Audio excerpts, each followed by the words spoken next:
Hello, crypto. Today, I just want to share two clips from the Bankless podcast in the last week.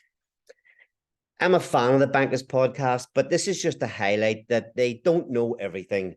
They make a lot of mistakes and they can be very, very biased in their opinions at times. So the two clips I'm going to share are founders that are allegedly up to no good. So the first clip will show that where they talk about the CEO of Curve Finance, who has put the protocol in jeopardy by leveraging up and borrowing over $100 million of stable coins.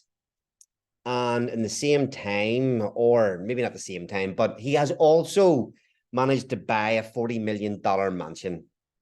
So this is the Bankless clip of where they're talking about the Curve exploit. Carry on.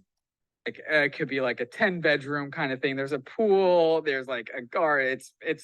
That is a mansion and a half. Let me just say, we don't know the particular circumstances for Michael. He could have been made his investment money elsewhere. He could have bought Bitcoin, back in 2010, the proceeds. But one has to wonder.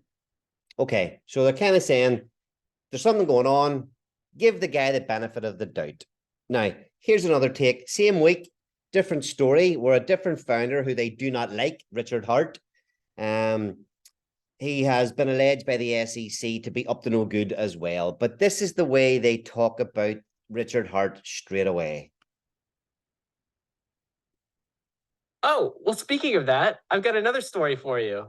Richard Heart, you remember that? A dumb, stupid meme coin token called Hex. What happened with that this week? Not just Hex. Yeah, so the SEC has sued Richard Heart over Hex, Pulse Chain, and Pulse X, alleging that he raised over $1 billion across 3 different unregistered securities since beginning in 2019. He also defrauded investors by using investor funds for personal goods.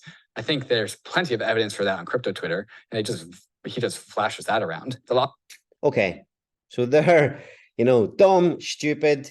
The evidence is out there on Twitter that he's wrong, that he stole people's money. So this is a highly respected crypto news agency or whatever you want to call it.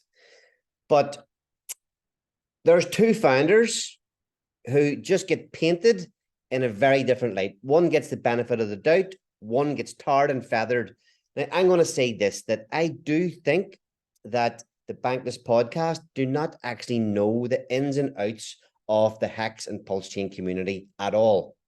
Watching on later in that video, one of the guys doesn't even know. He's shocked to find out that Hex was a top 10 crypto. If you didn't know that Hex was a top 10 crypto in the last bull cycle, you're definitely not in the position to talk about it with any authority at all. The reason I'm making this video is just so that people can understand that don't take your information and your news from one source. I listen to the Bankless podcast and they infuriate me at sometimes. They teach me a hell of a lot at others. I listen to Peter McCormack. I listen to BitBoy, just lots of different things. And I spend a lot of time in the community that I love, the Hex and Pulse Chain community.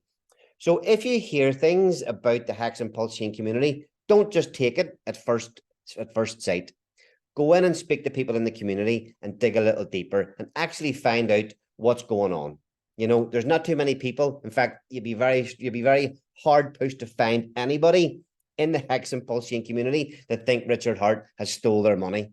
So, as I always say, good luck out there.